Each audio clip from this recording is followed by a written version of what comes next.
Começou.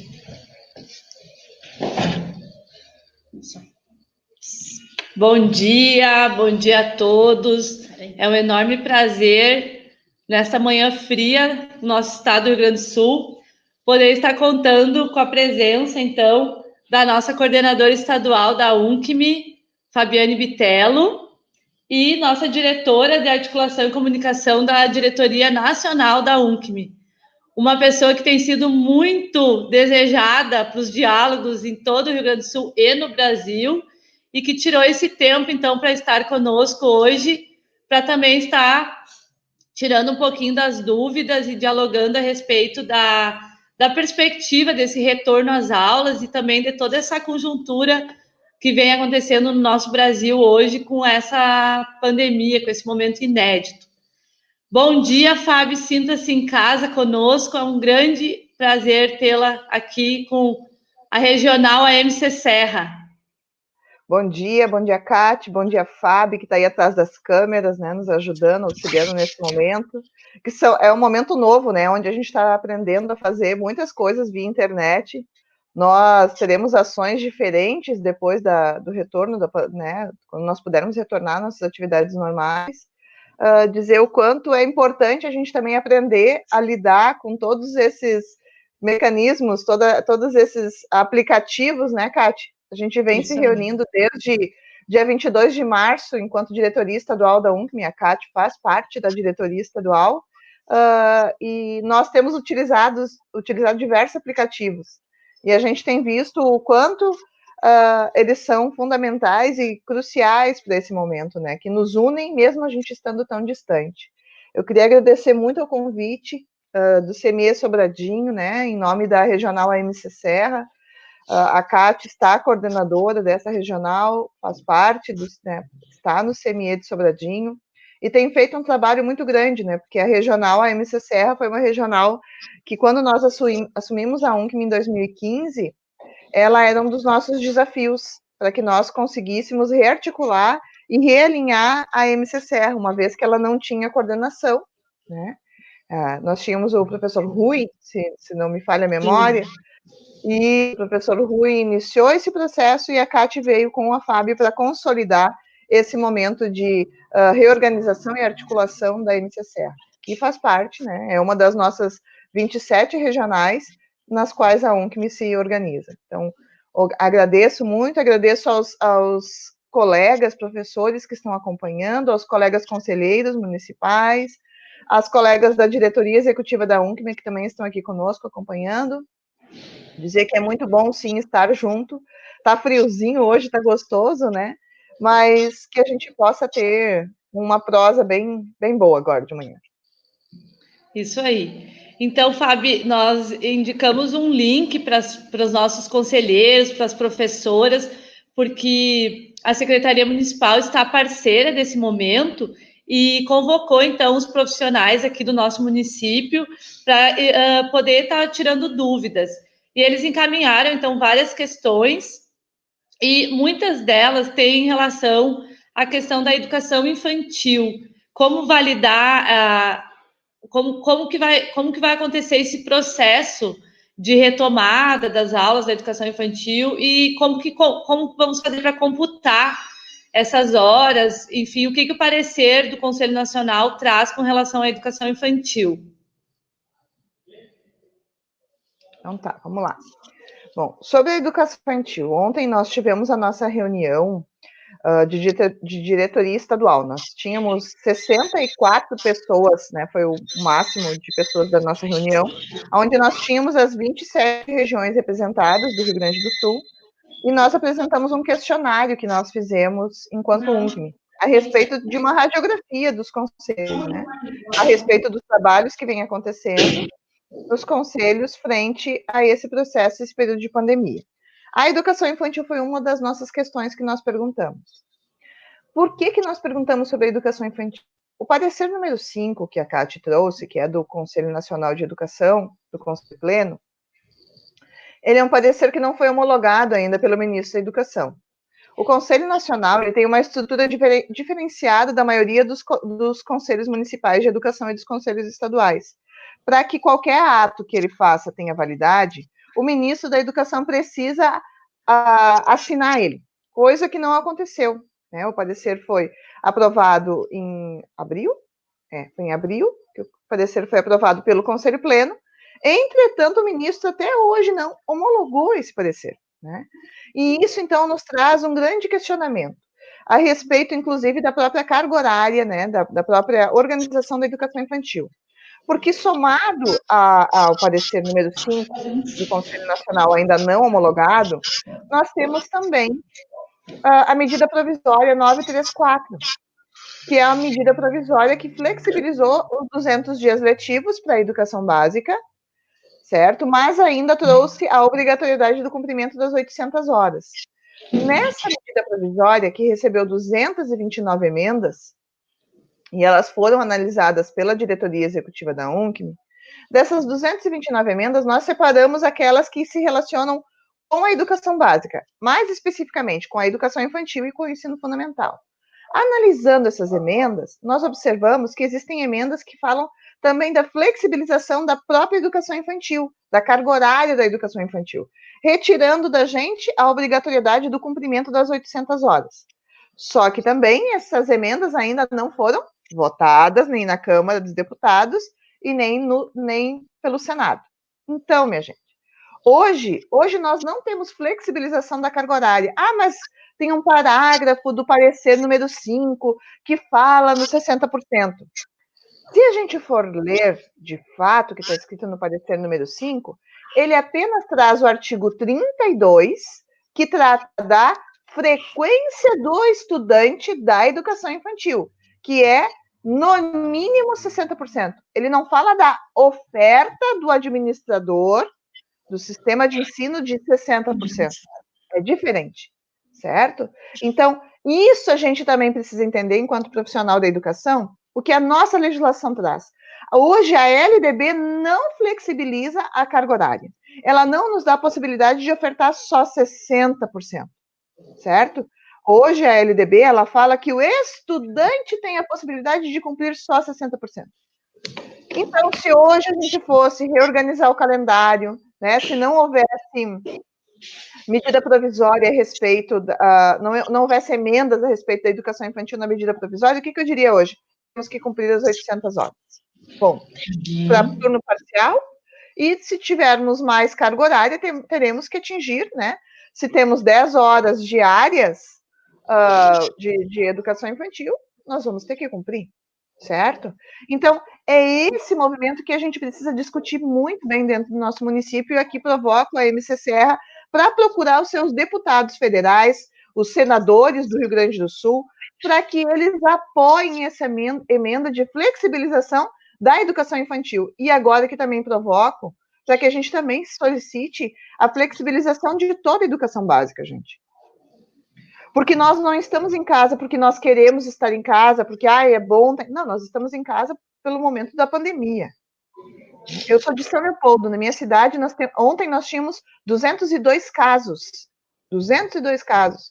Uma cidade com 240 mil habitantes. Temos 202 casos porque nós fazemos os testes. Fizemos mais de 1.000 testes na cidade, né, que o prefeito fez o investimento, certo? Quantos municípios mais tem? Eu acho que eu sumi da tela. Isso, obrigada. Quantos mais municípios nós temos casos, certo, que ainda não foram testados? Isso também nos leva. Então, a importância da gente acompanhar esse processo e cobrar dos deputados do Rio Grande do Sul e dos senadores do Rio Grande do Sul um posicionamento favorável à flexibilização total das 800 horas, não só para a educação infantil. Porque a gente precisa, né? A gente precisa ter esse cuidado e esse olhar de que nós vamos ter que repactuar o ano de 2020. Nós vamos ter que fazer um novo pacto com a educação brasileira, e para isso a gente vai precisar que a LDB seja flexibilizada excepcionalmente para 2020. Não estou dizendo que a gente tem que fazer 2021, 2022. Vamos pensar este ano. Porque se a gente olha aqui as projeções, vem acompanhando as projeções na área da saúde, a partir de estudos técnicos, certo? Nós temos que entender que no Rio Grande do Sul, provavelmente as nossas aulas vão retornar só em agosto.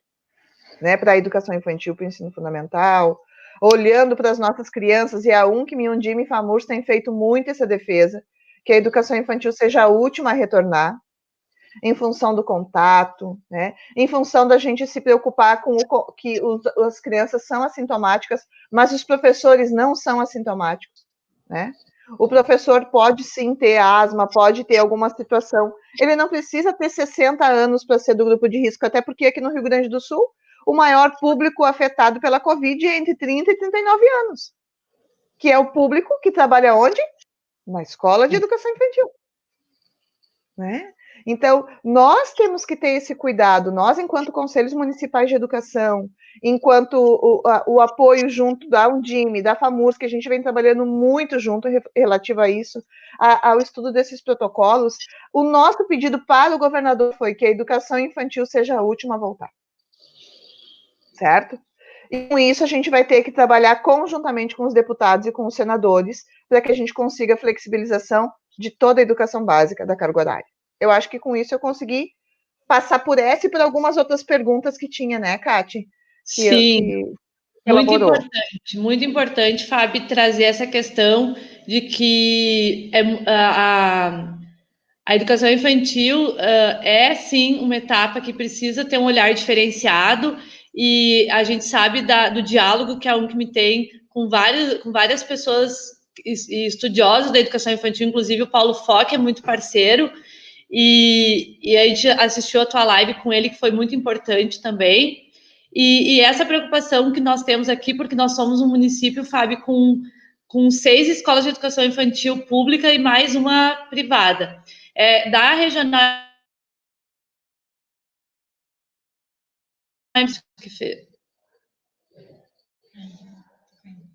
Caiu?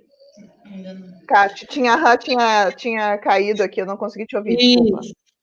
É o município que mais tem essa oferta de educação infantil, então, por isso, eu acho que as perguntas foram bastante direcionadas com relação a isso.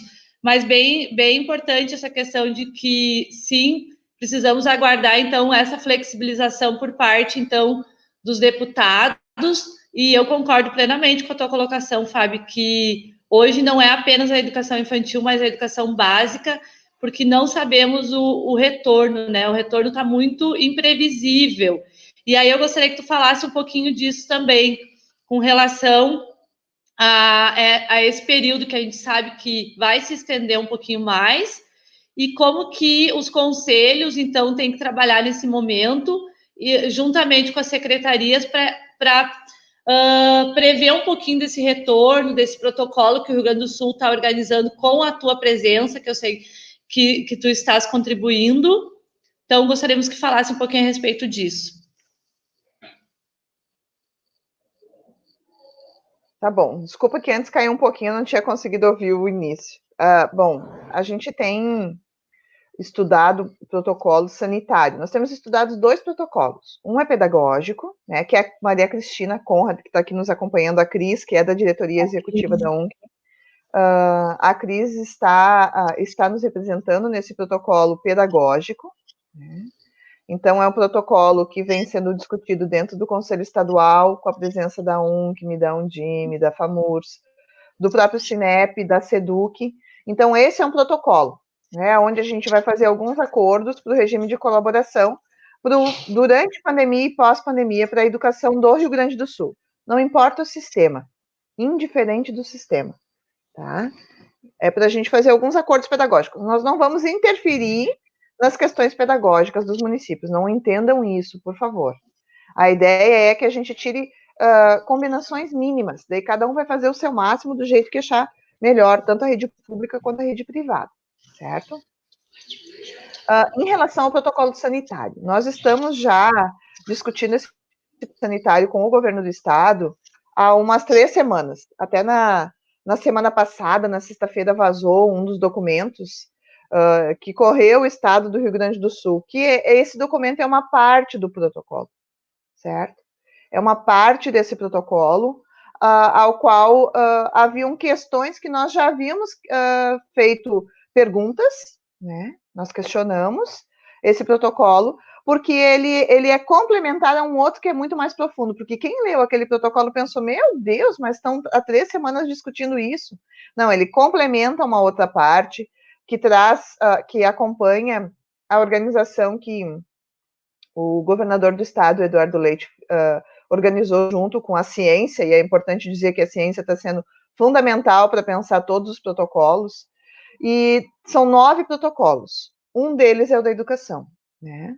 E esse protocolo da educação, ele justamente dialoga com as bandeiras amarelas, né? Que o Rio Grande do Sul está dividido em bandeiras, e essas bandeiras dariam o start para poder abrir escola ou não. Esse regime de bandeiras, ele funciona a cada semana, a região muda de bandeira, mas não é o município que muda de bandeira, é a região, porque a gente tem que pensar que aquele município faz parte de um contexto na área da saúde, com hospital para atender, com respiradores, que hoje em dia, para a gente pensar qualquer abertura de qualquer comércio, de qualquer empresa, de qualquer escola, a gente tem que pensar na quantidade de respiradores. Olhamos o caso da Escola da Aeronáutica de Minas Gerais, se eu não me engano. 90 estudantes testaram positivo para a Covid.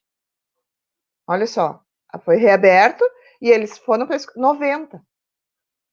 Entende? É um número altíssimo de estudantes que testaram, são assintomáticos, mas eles fazem parte de um contexto familiar. E se tem idoso, se tem asmático, se tem alguém que teve filho que está amamentando, se eles têm um irmãozinho que tem problema respiratório. Esses 90, quantas pessoas eles podem contaminar? Sem saber, sem culpa, né?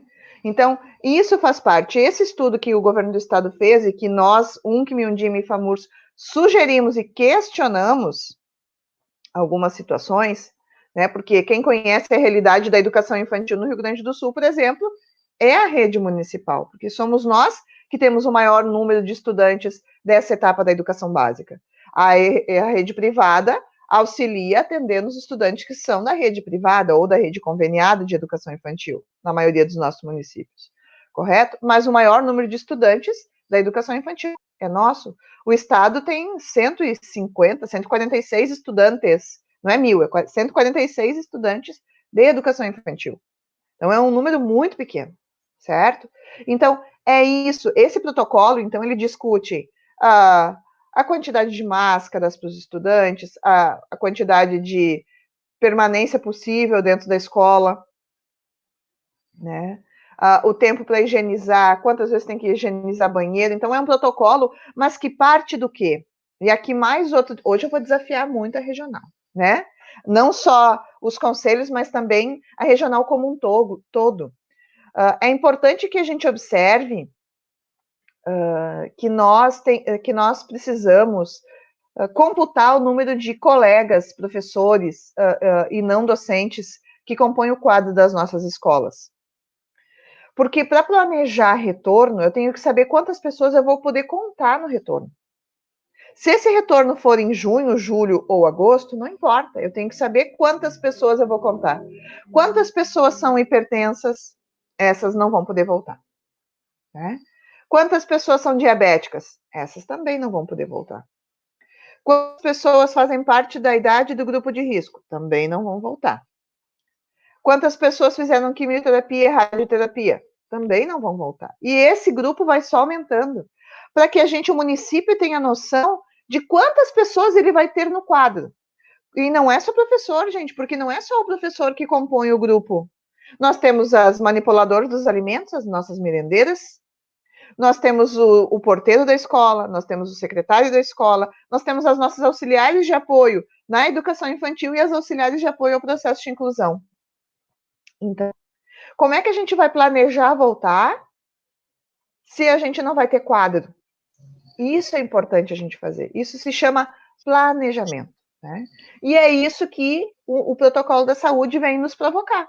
O protocolo que a gente está fazendo junto com o governo do estado. Então, é isso que é importante. O que a gente tem que fazer agora enquanto município? A gente tem que esperar? Não, a gente já tem que começar a fazer esses levantamentos. Né? E uma das perguntas, inclusive, que eu vi que a Karen me encaminhou, que o grupo fez, foi justamente o que se faz se os pais não quiserem mandar os filhos pós-pandemia, quando voltar às aulas os estudantes, se o pai tiver medo. Eu sou uma mãe, eu tenho 3 filhos, né? Eu tenho uma que está em idade já adulta, que tem 25, um de 10 e um de 7, né? Que completou 7 agora durante a pandemia. Os meus 2 pequenos têm asma.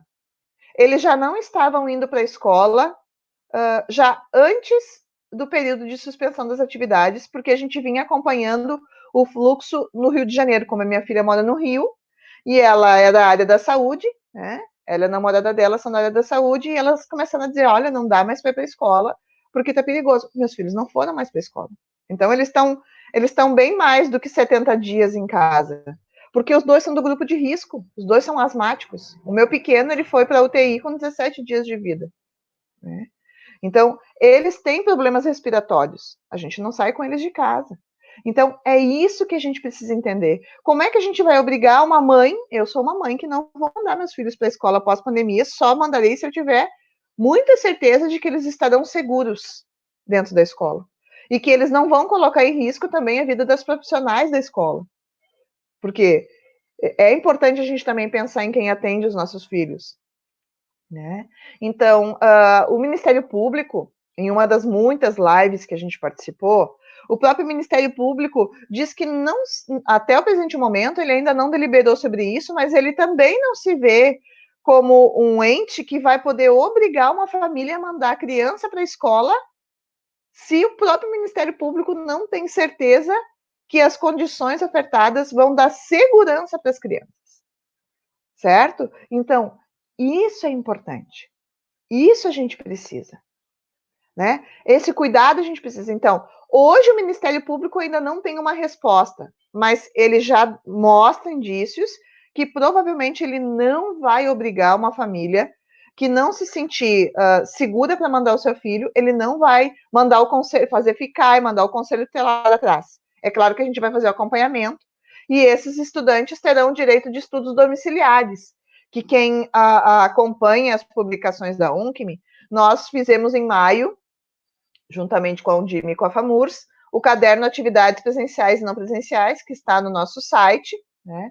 Até peço para a Fábio, que está aqui acompanhando o chat, colocar, se possível, a página da UNCM, né, que é uncmrs.com.br, aonde vocês podem acessar, e lá estão alguns conceitos que já existem na educação brasileira, né? E exercícios e estudos domiciliares é um desses, que os estudantes impossibilitados por enfermidades ou não, né, nesse período de pandemia, provavelmente a gente vai levar para o mesmo, né, na mesma linha, eles terão direito a estudos domiciliares, certo? Então, isso é importante. Eu estou vendo aqui que quem está escrevendo no chat está dizendo que é bem isso, né? Enquanto mãe, enquanto professora, enquanto gestor de escola, as preocupações realmente são essas, né?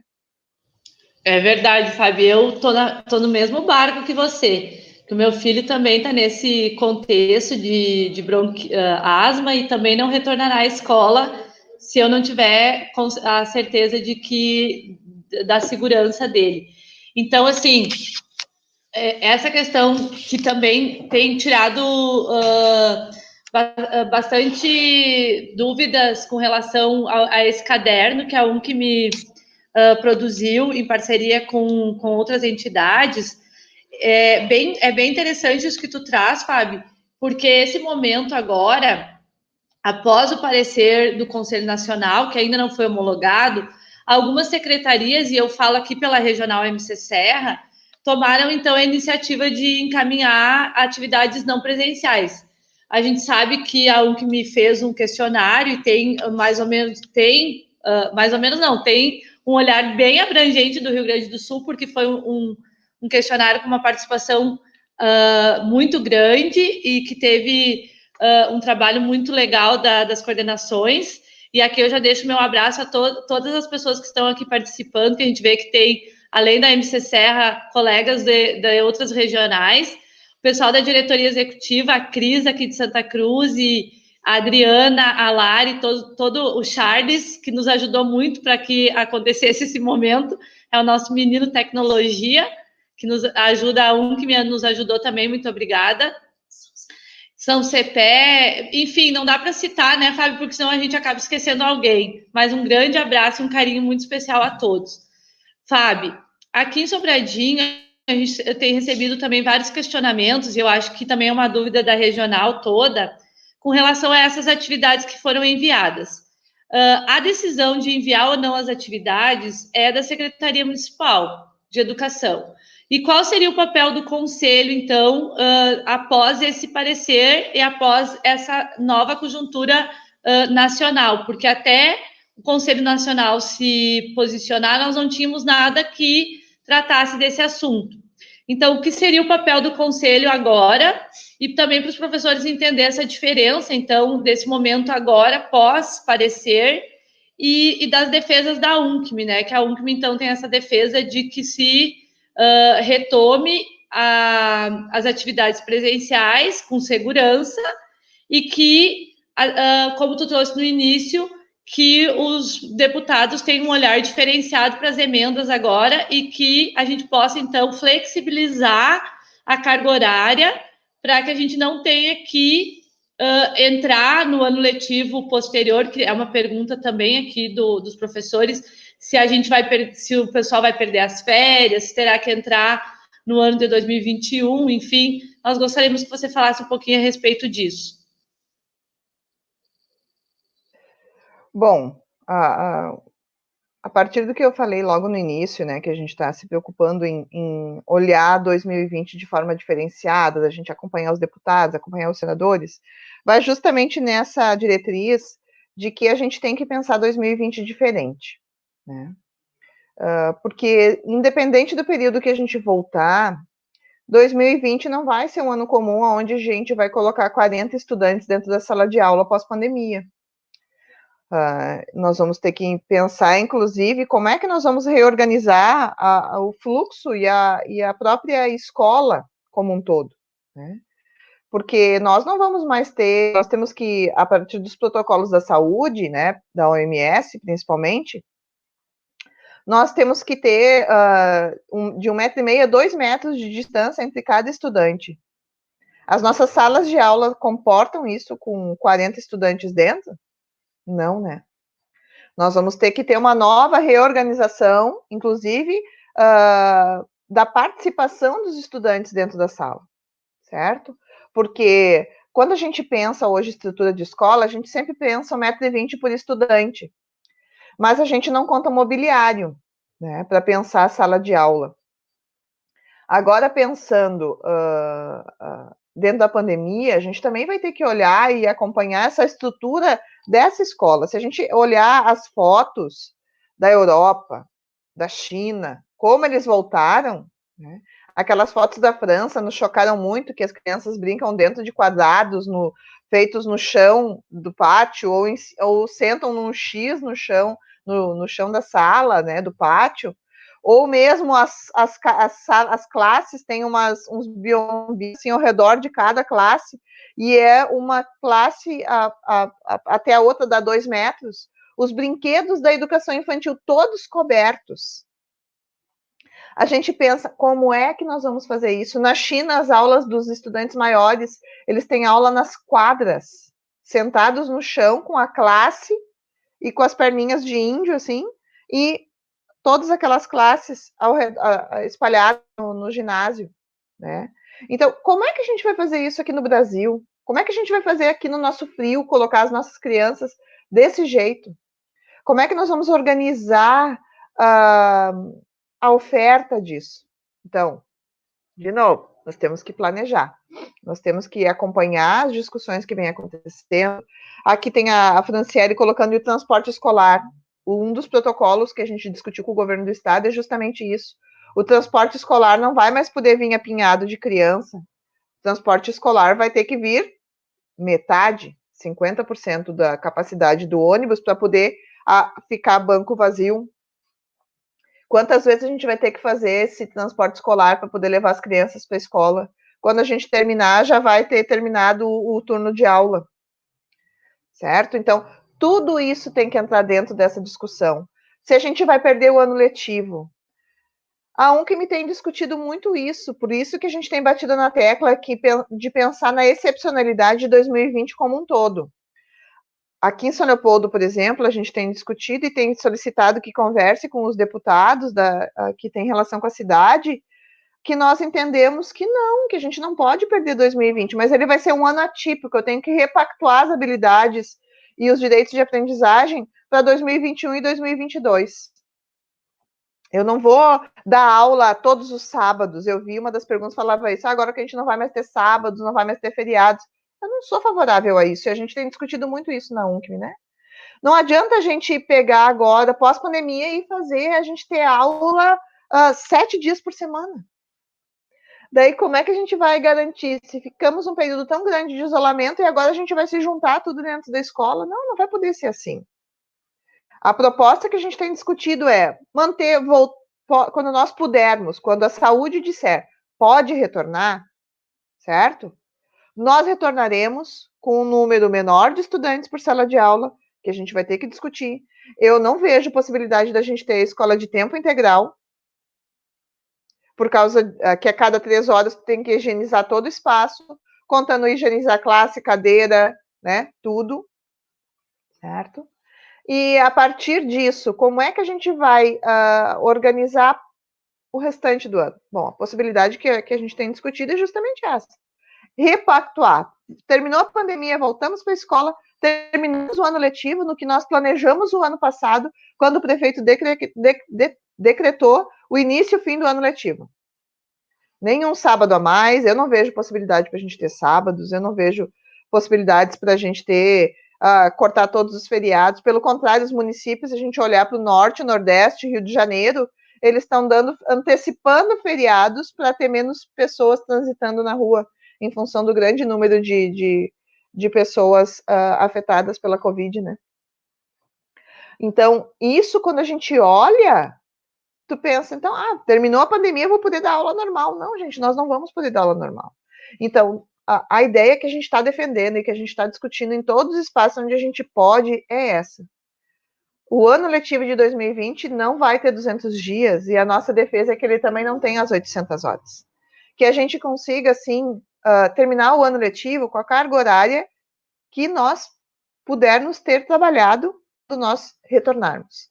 Seja ela 600 horas, 600 horas. Se for 500 horas, 500 horas. Então, é isso que a gente tem que entender. Pós-pandemia não vai ser igual a março. Pós-pandemia é outra coisa. É uma realidade que a gente não conhece. E pensar no pós-pandemia também envolve recurso. Os municípios e o Estado não receberam ainda recurso do governo federal para nada. Vocês imaginem comprar luva e máscara para poder abrir escola. E aqui a gente está falando de criança que não tem luva e não tem máscara para andar hoje na rua. E o município vai ter que comprar máscara para todas as crianças. O município vai ter que dar os EPIs para os profissionais trabalharem também. Vocês imaginem o quanto isso vai custar só de máscara, que vai fora, porque não vai poder ser uma máscara lavável, vai ter que ser algo que vai fora. Vocês imaginem a quantidade de recursos. Hoje, mais ou menos, uma máscara está sendo comprada à base de 2,30, 2,50. Eu não consigo comprar máscara. Mas daí a gente vai lá, chama as associações para nos ajudar. A gente pode buscar as parcerias no município, mas eu tenho que comprar o tecido, eu tenho que comprar a linha, eu tenho que comprar o elástico, certo? Tem a mão de obra. Como é que é? Como é que a gente faz isso? Então, é um planejamento que a gente precisa. E a gente sabe que criança menor de 2 anos não pode usar máscara. É proibido que elas usem máscara. E além de ter que usar, de não ter máscara, a gente vai ter que obrigar a usar máscara. E a máscara, a cada 2 horas, tem que ser trocada. E como é que fica? Quem é que vai trocar a máscara? Né? Então, são esses processos. Daí, quando a gente olha, eu fui ler o protocolo, eu acho que era da França. Eu li tanto protocolo, gente, para poder ajudar aqui no estado, que falava que quem trocava máscara era o professor, para o aluno não se contaminar, né? Porque a Covid também, ela ela fica no papel, ela fica no tecido, né? 2 dias para o papel, 2 dias para o tecido e 3 dias para metal. Então, daí, quando tu pensa que o professor vai trocar a máscara de todos os estudantes, eu fico pensando nas questões pedagógicas. Se ele vai trocar a máscara de cada um, ele tem que ter o cuidado de tirar a máscara e botar dentro do não é no lixo comum, é dentro de um saquinho que vai ser fechado para depois botar fora. Incinerado, não pode ir para o lixo comum. Então, tudo isso faz parte de um contexto que a gente vai precisar, enquanto profissional, se formar. A gente já fez o exercício com os nossos filhos em casa, de colocar eles com máscara? Gente, o que eu tenho feito com os meus? Como eles não saem de casa, a gente põe a máscara e vai andar ao redor da quadra da casa, onde a gente mora. É uma briga, porque o pequeno põe a máscara aqui, põe a máscara aqui, põe a máscara em tudo que é lugar, menos aonde tem que ficar. E a gente tem que aprender, a gente tem que ensinar a eles esse exercício de usar máscara. Exato. Né? Fabi, a gente não cansa de te ouvir, eu só tenho isso para te dizer. É muito esclarecedor e muito importante te ouvir a cada momento, porque nós estamos vivendo uma transformação, porque em março nós tínhamos um discurso, porque nós não acreditávamos que seria tudo o que vem acontecendo. Em abril a gente já estava um pouco mais receoso, mas hoje a gente sabe que essa tua fala é realmente o que nós temos que pensar e nos preparar, porque hoje o que o aluno nós vivemos um momento, só para contextualizar, e que nós vimos nos preocupando se nós vamos enviar atividades ou não vamos enviar atividades. Eu acredito que isso já está superado, tendo em vista que a gente percebe que o momento vai sim se estender e que a saúde, porque hoje a gente vê, graças a Deus, nosso município aqui é um município que não tem ainda, e nós não temos ninguém próximo que tenha passado por isso, mas como tu disse, aí o teu município já tem um número muito grande de casos, e quando começa a aproximar, a gente tem o município de Tunas, que é a nossa, uma das nossas vice, a Marlise, e a Cleonice também, que é a nossa vice aqui da regional. A gente tem conversado sobre isso. Quando chega no nosso município, a situação fica outra. Então, assim, é perfeito isso que tu nos traz, porque realmente o que nós temos que pensar hoje é num momento diferenciado, num ano letivo completamente diferente, que sim vão ter que repactuar não só as horas, né, Fábio, mas todas as habilidades, enfim, o aluno ele vai ser um aluno diferente, uma professora diferente, porque todos nós vamos retornar diferente desse momento. E com certeza nós vamos ter que ter uma preocupação com a saúde mental de todas essas pessoas, porque, como tu disse, o meu filho é um que ele me diz, mãe, eu tenho muito medo. Então, tratar deste medo, porque a criança vai retornar para a escola com uma receosa de tudo que vem acontecendo. E a aprendizagem, a gente sabe que acontece com o olho no olho, com o convívio, mas com esse medo, com esse receio também, com certeza vai atrapalhar. Fábio, eu quero deixar um abraço muito grande também para a Ilse, que eu não citei antes, e para a Leonara, que também fazem parte da diretoria, e para a Alessandra, que nos ajuda tanto, a nossa querida Ali, tá? E para todas as outras regionais que estão participando, que a gente vê que tem de vários lugares aqui do Rio Grande do Sul. Bom, Fábio, além disso que tu nos trouxe com relação ao retorno, a gente tem várias questões com relação à educação especial também, que foi nos trazida, e também apareceu no questionário da UNCM, e eu gostaria que tu falasse um pouquinho com relação a isso. Bom, os nossos estudantes, né, as nossas crianças com deficiência, nós fizemos perguntas específicas dentro do questionário que a UNCM realizou, e esse questionário a gente vai publicar as respostas dele, mas a gente quer apresentar primeiro para o Ministério Público na sexta-feira, certo? A Cris está aqui lembrando, a gente fez para a EJA e para a educação especial, perguntas específicas, né? Para a educação especial, a gente tem até se questionado muito, inclusive, para o envio das atividades. não presenciais, né, Kátia? A gente tem discutido muito isso.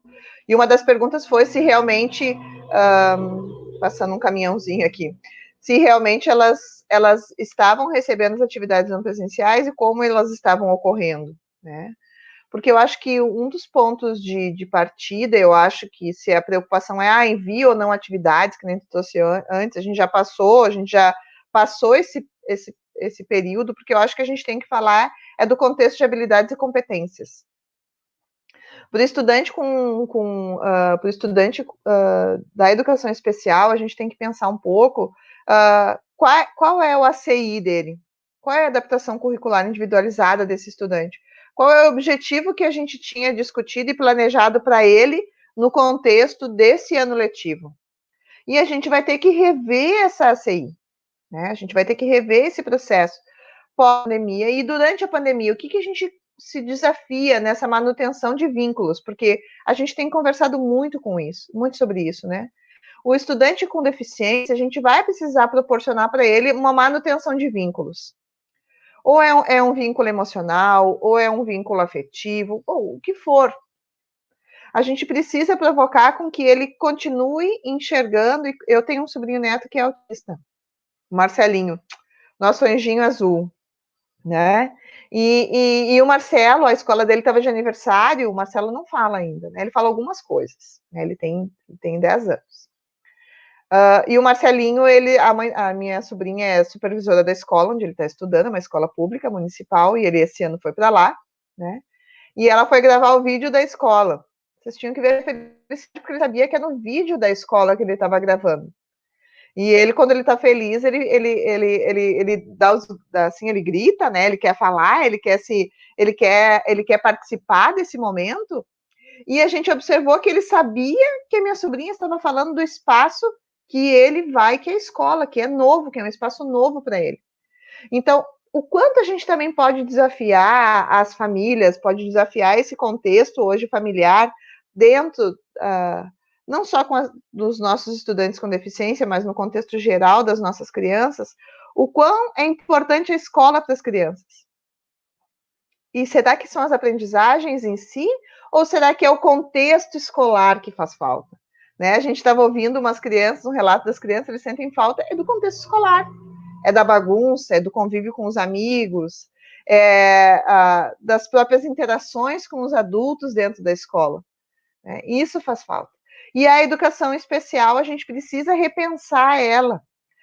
Tanto planejamento das atividades, que eu não posso mandar a mesma atividade para as crianças, certo? Eu tenho que mandar dentro do ACI, se caso o meu município opte em mandar atividades para ela, e no retorno, pós-pandemia.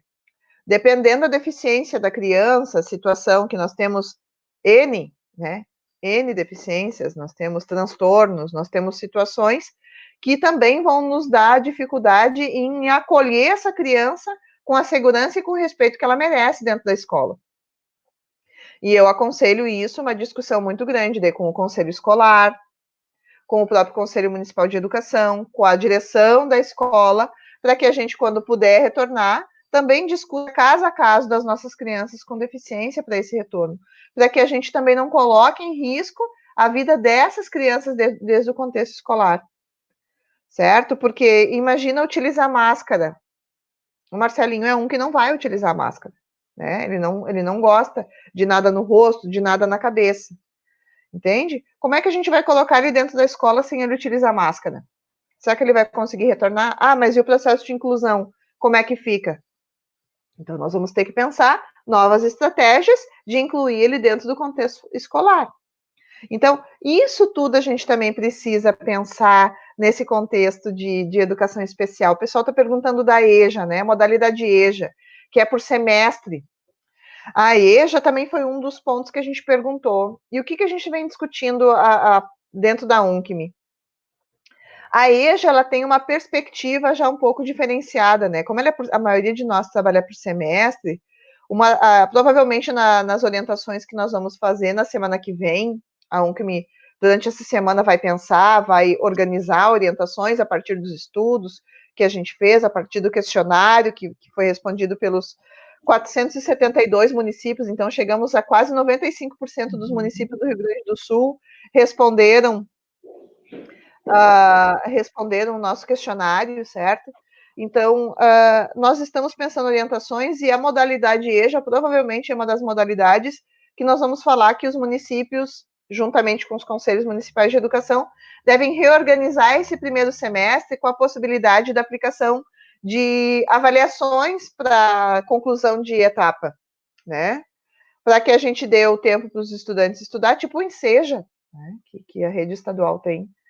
A EJA, provavelmente a gente vai ter que fazer isso, para que a gente possa dar condições, porque muitos estudantes terminando o primeiro semestre, eles vão para o ensino médio, que é um dos acordos que a gente tem com a rede estadual. Então, nós vamos ter que fazer novos acordos com a rede estadual que recebe os nossos alunos da modalidade EJA, para que a gente tenha um outro olhar, um olhar diferenciado para esses estudantes. Então, a UNCM está pensando nessa diretriz, nessa proposta específica para a modalidade EJA, com esse cuidado, para que eles, sim, tenham respeitado o percurso escolar deles, né?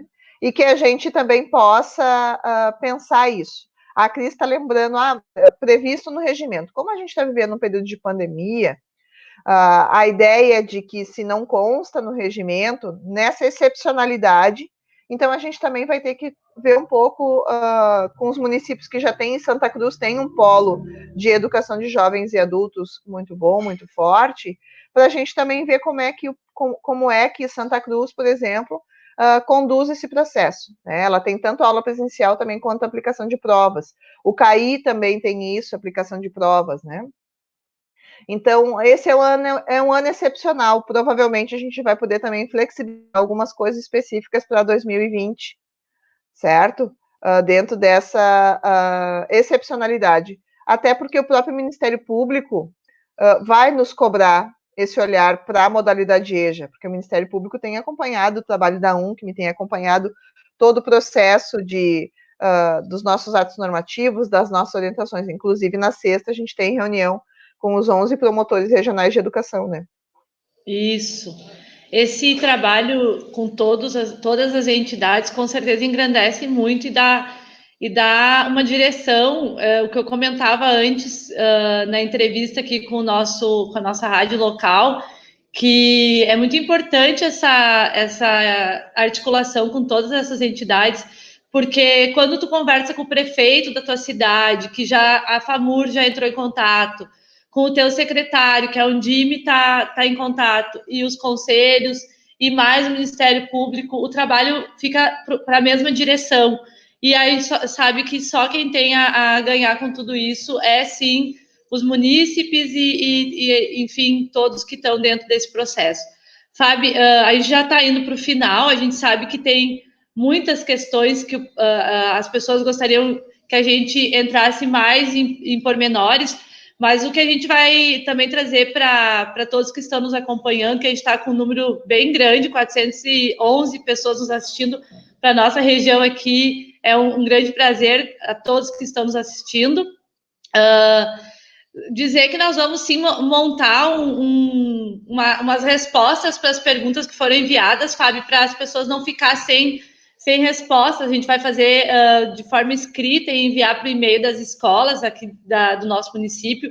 Agradecer muito a nossa secretária aqui do município de Sobradinho, a senhora Cleura Mineto, que então proporcionou esse momento para todos os professores, porque eles estão em casa, estão cuidando deles nesse momento, mas eles estão sim trabalhando com formação continuada online, estão sempre participando de vários momentos para poder estar discutindo e trabalhando essa excepcionalidade, porque ninguém de nós imaginou estar vivendo isso no ano de 2020. Então, Fábio, eu colocaria agora para nossas considerações finais, para fazer o fechamento, então, da nossa primeira live, porque eu acho que nós vamos ter que fazer outra outro dia, porque tem muitas questões. Então, assim, Kátia, eu queria agradecer muito o convite, né? Agradecer a toda a diretoria da UNCM, a Kátia, a Adri, a Cris, Vou dizer os municípios, né, que acho que fica até melhor, né? A Cátia, então, de Sobradinho, a Adri de Restinga Seca, a Cris de Santa Cruz do Sul, o Charles de Estância Velha, a Ilse de São Sebastião do Caí, a Lari de São Gabriel, a Leonária de Engenho Velho e a Alessandra, que é a nossa secretária executiva, que é aqui de São Leopoldo. Agradecer muito a tua secretária, Cleusa, né? Isto? É Cleura. Cleura, a Cleura. Agradecer muito esse empenho em ofertar uma formação continuada. Eu acho que isso é fundamental nesse período de pandemia, né? Para que a gente possa, quando voltar da aula, a gente se sentir mais seguro.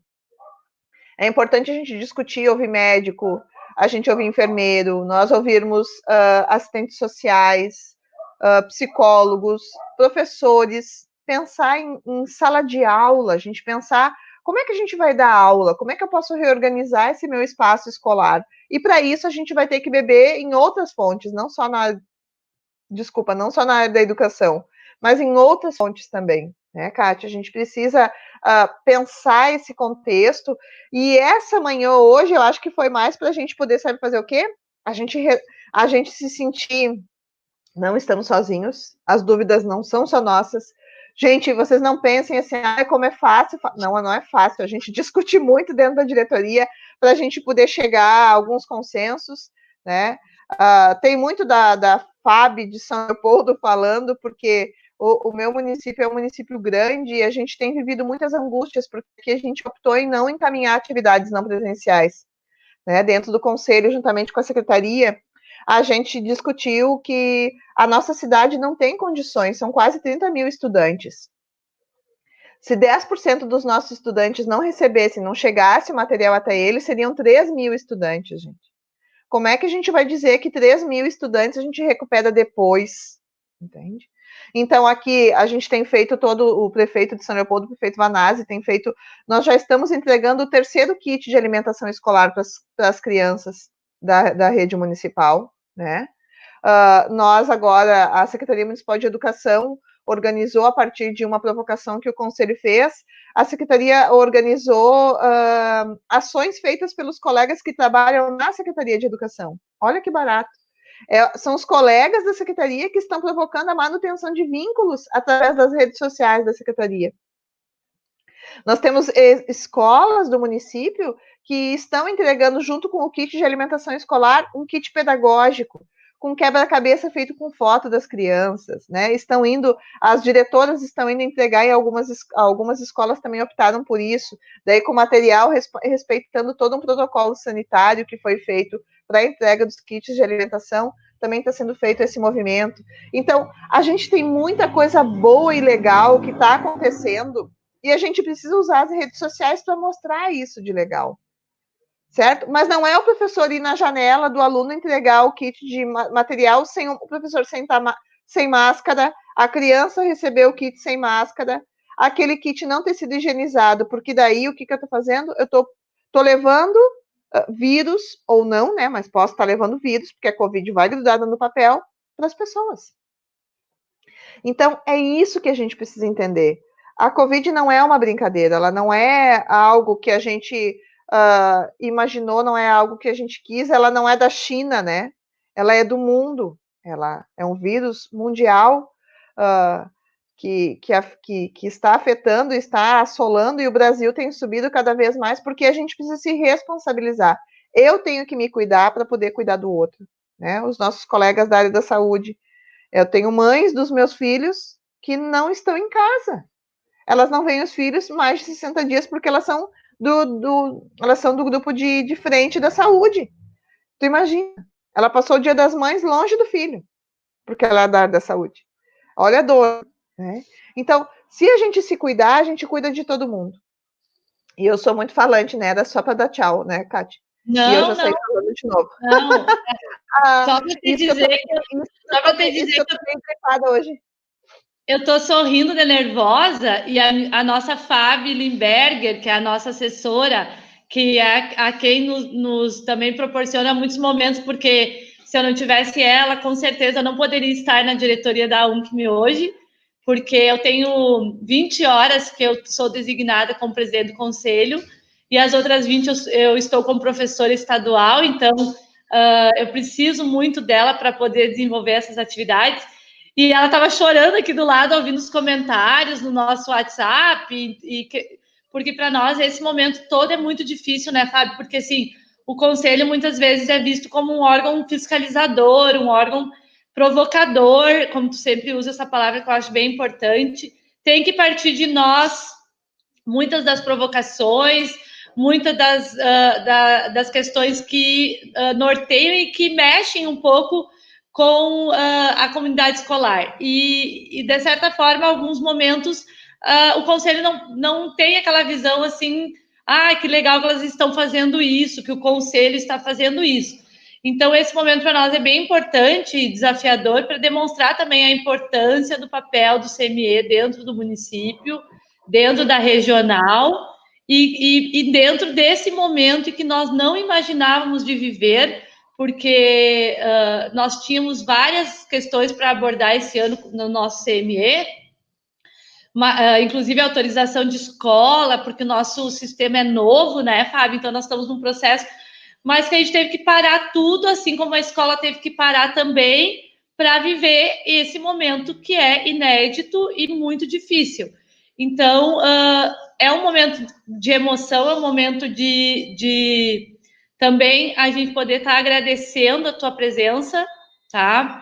Agradecendo a presença de todas as pessoas, de todas as mensagens que aqui foram colocadas e enviadas para nós, e dizer que, com certeza, esse desafio não vai ficar só no dia de hoje, que nós vamos continuar assim. Eu acredito que o que tu nos trouxe é bem importante, de ouvir outras pessoas, quem sabe de outras áreas, para também estar discutindo e dialogando, porque a gente só se faz e se constrói no diálogo, Fábio. E eu tenho aprendido muito com a diretoria da UNCME, eu tenho uma gratidão eterna por estar entre vocês e com vocês. Então, eu finalizo agradecendo muito, gratidão, e que a gente continue, então, com essa ideia de preservar nossa vida, preservar nossa saúde.